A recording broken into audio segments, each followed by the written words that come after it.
कि माननीय राहुल गांधी जी जब वहाँ चल थे यात्रा में, अब बिजली तक काट दी, इन्होंने कोरोना का ड्रामा कर दिया, उससे भयभीत हैं। इसलिए कांग्रेस एक है, इनके कहने से कुछ नहीं बनता। मैं उल्टी बात कहता हूँ कि मुख्यमंत्री जी पहले अपना घर न तो संभाल लें।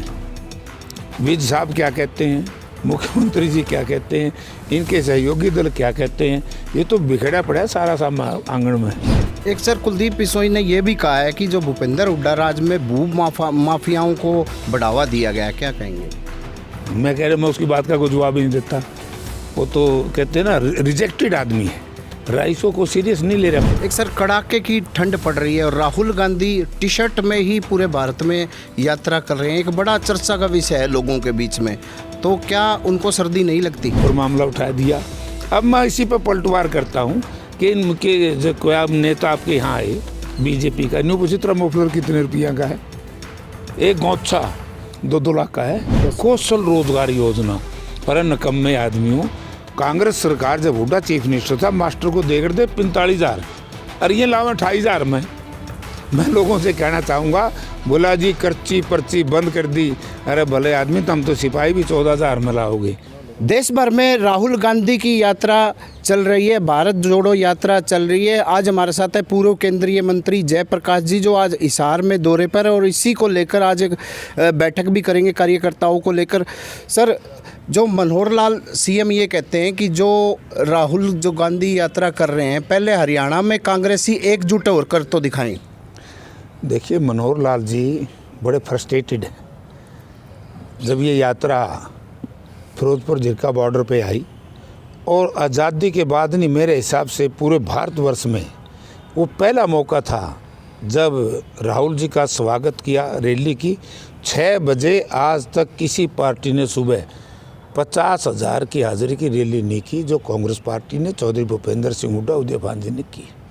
तो उस दिन से जो यात्रा का रिस्पॉन्स, लोगों का जो ठहराव, लोगों का जो मन, जो भारतीय जनता पार्टी के साथ लोग जुड़े थे, उनको छोड़ के जो कांग्रेस पार्टी के साथ आए, अब भारतीय जनता पार्टी बड़ी भयभीत है और गठबंधन सरकार इस बात को समझ चुकी है कि अब तुम्हारे अच्छे दिन लद गए हैं, अच्छे दिन अब आएंगे, अब तो बुरे दिन जाएंगे और लोगों के लिए अच्छे दिन आएंगे। इसलिए मनोहर लाल जी इस तरह की फजूली बात करते हैं। मनोहर लाल जी को चाहिए तो ये था कि माननीय राहुल गांधी जी जब वहाँ चल थे यात्रा में, अब बिजली तक काट दी, इन्होंने कोरोना का ड्रामा कर दिया। एक तरफ से तो भारत की सरकार, प्रदेश की सरकार कह रही है कि कोरोना है, यात्रा रोकनी चाहिए। दूसरी तरफ चाइना से, जहाँ से कोरोना फैल रहा है चाइना में, वहाँ पर 5,000 यात्री प्रतिदिन उधर जाते हैं, 5,000 यात्री इधर आते हैं, उन पे पाबंदी नहीं, और कांग्रेस की यात्रा पे पाबंदी लगा रहे हैं। तो लोग समझ गए हैं कि कांग्रेस पार्टी की लोकप्रियता से, राहुल जी की लोकप्रियता से और कांग्रेस पार्टी का जो मजबूत संगठन है उससे भयभीत हैं। इसलिए कांग्रेस एक है, इनके कहने से कुछ नहीं बनता। मैं उल्टी बात कहता हूँ कि मुख्यमंत्री जी पहले अपना घर न तो संभाल लें। विज साहब क्या कहते हैं, मुख्यमंत्री जी क्या कहते हैं, इनके सहयोगी दल क्या कहते हैं, ये तो बिखरा पड़ा है सारा आंगन में। सर, अभी कुलदीप बिश्नोई ने एक बयान दिया है अभी हाल फिलहाल में, उन्होंने ये कहा है कि जो भूपेंद्र हुड्डा और जो कांग्रेस का हरियाणा में कोई फ्यूचर नहीं है। देखो, मैंने बता दिया, ये सबसे घृणित व्यक्ति है हरियाणा प्रदेश में कुलदीप बिश्नोई, जिसने लोगों के मान को, सम्मान को, जिस तरीके से एक वोट को जो इसमें आस्था जताई थी लोगों ने कांग्रेस पार्टी में, उसके सिंबल पे चुनाव जितवाया था, और ये किस तरीके से भारतीय जनता पार्टी के सामने आदमपुर विधानसभा क्षेत्र की जनता का स्वाभिमान बेच दिया है, गिरवी रख दिया है। ऐसे व्यक्ति को, ऐसे गद्दार व्यक्ति के बारे में कुछ नहीं कहूँगा। वो क्या कहता है ना, इस पर लोग विश्वास करते हैं। एक सर कुलदीप बिश्नोई ने यह भी कहा है कि जो भूपेंद्र हुड्डा राज में भू माफियाओं को बढ़ावा दिया गया, क्या कहेंगे? मैं कह रहा, मैं उसकी बात का कोई जवाब ही नहीं देता। वो तो कहते हैं ना, रिजेक्टेड आदमी है, रईसों को सीरियस नहीं ले रहा पॉलिटिक्स में, इसके ज़माने लद गए। जिस व्यक्ति को कांग्रेस ने इतना मान सम्मान दिया, वर्किंग कमेटी का मेंबर था, आज ऑर्डिनरी कार्यकर्ता बन गया। अब जाके आदमपुर में कहो ना कि 26 साल का वनवास में कटवा के तुम्हारे राज में अच्छे दिन आ जाएंगे, आगे क्या अच्छे दिन? एक सर कड़ाके की ठंड पड़ रही है और राहुल गांधी टी शर्ट में ही पूरे भारत में यात्रा कर रहे हैं, एक बड़ा चर्चा का विषय है लोगों के बीच में, तो क्या उनको सर्दी नहीं लगती? राहुल गांधी की लोकप्रियता से ये परेशान है। जिस तरीके से राहुल गांधी जी को बदनाम करने का भारतीय जनता पार्टी ने प्रयास किया था पूरे देश में, तरह तरह के अरगलन प्रचार उनके खिलाफ किए गए थे, उन्होंने 3000 किलोमीटर की यात्रा कर चुके हैं और बाकी रह रही है। यानी कि आज़ादी के बाद सबसे बड़ी पैदल यात्रा किसी व्यक्ति ने की तो उसका नाम राहुल गांधी है। तो राहुल गांधी जी की लोकप्रियता से परेशान है। अब और कुछ मिला नहीं, बोला जी टी शर्ट में यात्रा करें। इनके दर्द है, किसान खेत में पानी देता है, वो तो धोती भी टांग के, वो भी गोड्डन तक की धोती होती है ना, और ना बनियान होती, अकेला कुर्ता होता है, खेत में पानी देते हैं मापों में। क्या जब हमारे यहाँ कोल्लू का सीज़न है, कोल्लू आजकल सीज़न चल रहा है, तो किसान रात को कोल्लू चलते हैं तो उसमें बड़द जोड़ते हैं, उसमें गन्ना लगाते हैं कोल्लू में, किसान खेत में काम करता है। राहुल गांधी ने सिद्ध कर दिया है कि मैं लालन पालन मेरा कहीं हुआ हो, बड़े परिवार में पैदा हुआ, इसमें कोई दो राय नहीं।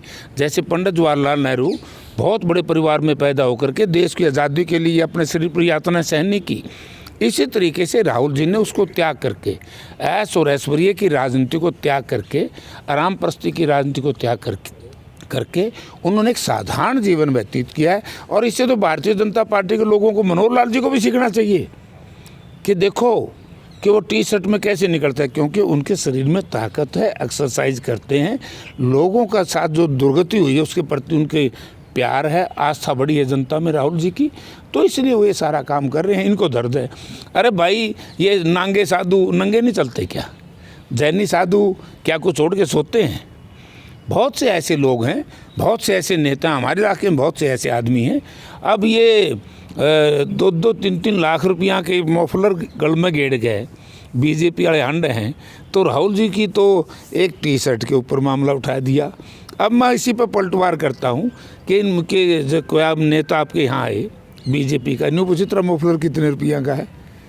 एक गौच्छा 2-2 लाख का है।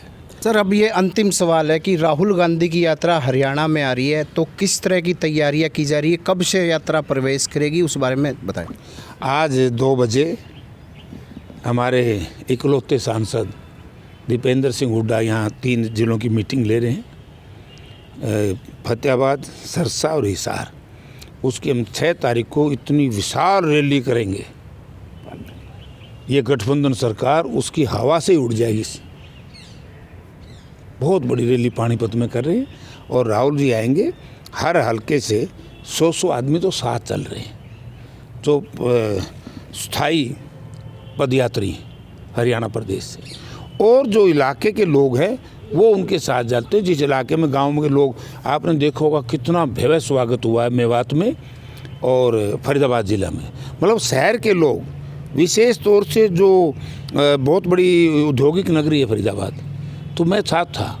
हमने देखा कि डबुआ कॉलोनी एशिया की सबसे बड़ी मजदूर कॉलोनी है, वहाँ पर तिल गेड़ने के लिए जगह नहीं थी।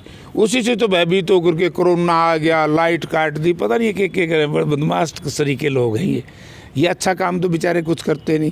आज मैंने अखबार में पढ़ के बड़ा आश्चर्य हुआ, बोला हमने ये कौन सी रोजगार योजना चला रखी है ना, एक बेकार सी कौशल रोजगार योजना। अरे नकम्मे आदमी हूँ, कांग्रेस सरकार जब हुड्डा चीफ मिनिस्टर था, मास्टर को दे कर दे 45,000, अरे ये लाओ 28,000 में। मैं लोगों से कहना चाहूँगा, बोला जी कर्ची पर्ची बंद कर दी। अरे भले आदमी, तुम तो सिपाही भी 14,000 में लाओगे। यहाँ की जो रोज़गार के साधन थे वो सीमित नहीं कर दिए, बंद कर दिए। से ये जो इनकी योजना है ये भी ठेकेदार के माध्यम से है, परमानेंट नहीं है। ये सब गठबंधन सरकार ने एक भी नौकरी परमानेंट नहीं दे रहे। अगर इन्होंने नौकरी परमानेंट देनी है, एसएससी से, एचपीएससी से दो। जी, ये थे पूर्व केंद्रीय मंत्री जयप्रकाश जी। इन्होंने यही बताया कि जो राहुल गांधी की जो एक दूसरे चरण में यात्रा आएगी, उसके लिए लाखों लोग वहां पहुंचेंगे, उनका स्वागत करेंगे। इसके लिए अभी 3 जिलों की बैठक लेंगे, जिसमें सभी हरियाणा के कार्यकर्ता जो राहुल गांधी की तैयारियों को लेकर यहां भाग लेंगे। प्रवीण कुमार, हरियाणा तक, हिसार।